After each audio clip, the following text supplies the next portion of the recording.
Paulel à la vue perçante, Paulel au sourire lumineux. T'ai-je déjà parlé de Dupont, mon frère? Son narcissisme s'évalue à l'aune de sa tour Eiffel. Son sourire est béat, son geste conventionnel. Mais son corps s'offusque de ma désinvolture, car il me voulait dans la course perpétuelle de la vieille médaille. Mon frère, est-il conscient de ce tourbillon immense qui écume sa scène natale? Mon frère, voit-il seulement ces vagues de l'intolérance qui déferlent sur sa blonde Normandie et ce fort vent de l'extrémisme qui le peine dans son réveil brutal? Paulel à la tête couronnée de soleil, toi dont l'envol se nourrit du vivant comme de l'irréel, toi dont le verbe a force de vie, chante-nous les chants d'ombre, chante les sagesses du fils de Yaïnilan, chante-nous donc les hauts faits du héros de la voix chaude et profonde de Yandé. Chante, chante Paulel, et baigne nos têtes dans les effluves de la fraternité. Insuffle à nos cœurs la force du donner et du recevoir, et que comprenne mon frère Dupont que le vieux nègre et la médaille voguent désormais dans les courants de l'au-delà, et que la barque mortuaire jamais plus n'accostera les rives de la réminiscence. Donc l'écriture en elle-même, je pense que ça a toujours été une exigence, un besoin presque naturel qui s'est toujours imposé à ma personne. Et ça dès la prime enfance. Parce que je pense que la première fois que j'ai déjà écrit un texte plus ou moins sérieux, c'était en classe de 6e. Je venais tout juste d'avoir mon certificat et mon entrée en 6e. Et évidemment, c'était là une lettre d'amour en fait. Donc depuis, je n'ai pas arrêté. Bon, pourquoi? C'est peut-être dû à ma timidité maladive qui a toujours été là, qui m'a toujours amené à me confier à la page vierge. Donc toujours est-il que depuis lors, on n'a pas arrêté d'écrire. Et pour parler de Errance, bon, Errance se veut le chant de l'amour.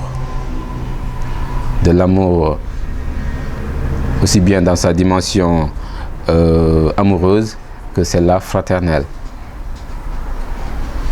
Donc il s'est agi de mettre à nu, de pointer un peu du doigt les quelques mots qui gangrènent notre existence et qui empêchent la bonne marche du monde.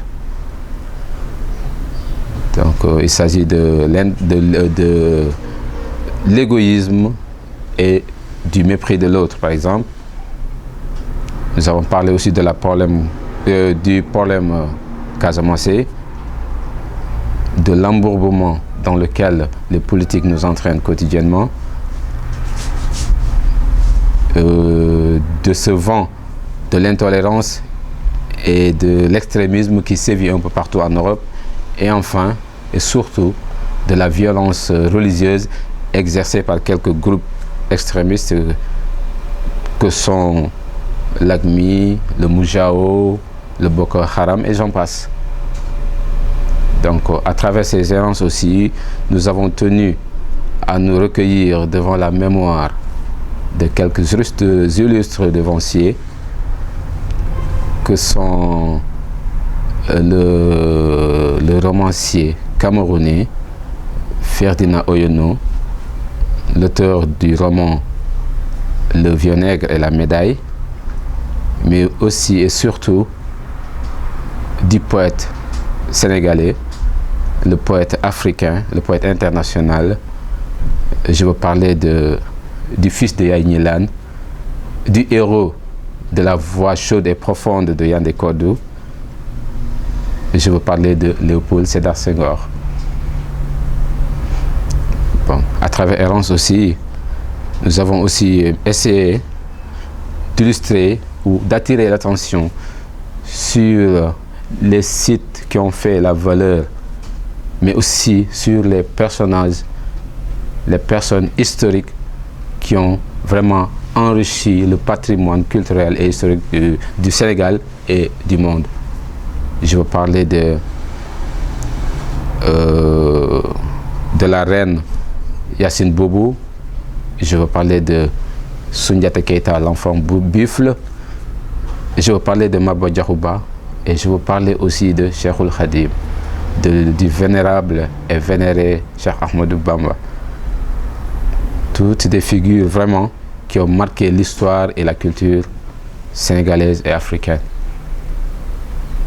Donc, et pour ce faire, nous avons tenu à nous imprégner partout et à chaque fraction de seconde de la générosité d'une femme divine, de Polel, ce bel oiseau aux ailes d'or, seul garant des herbes écloses, de l'ère des herbes écloses et des amours retrouvés. Je vous remercie.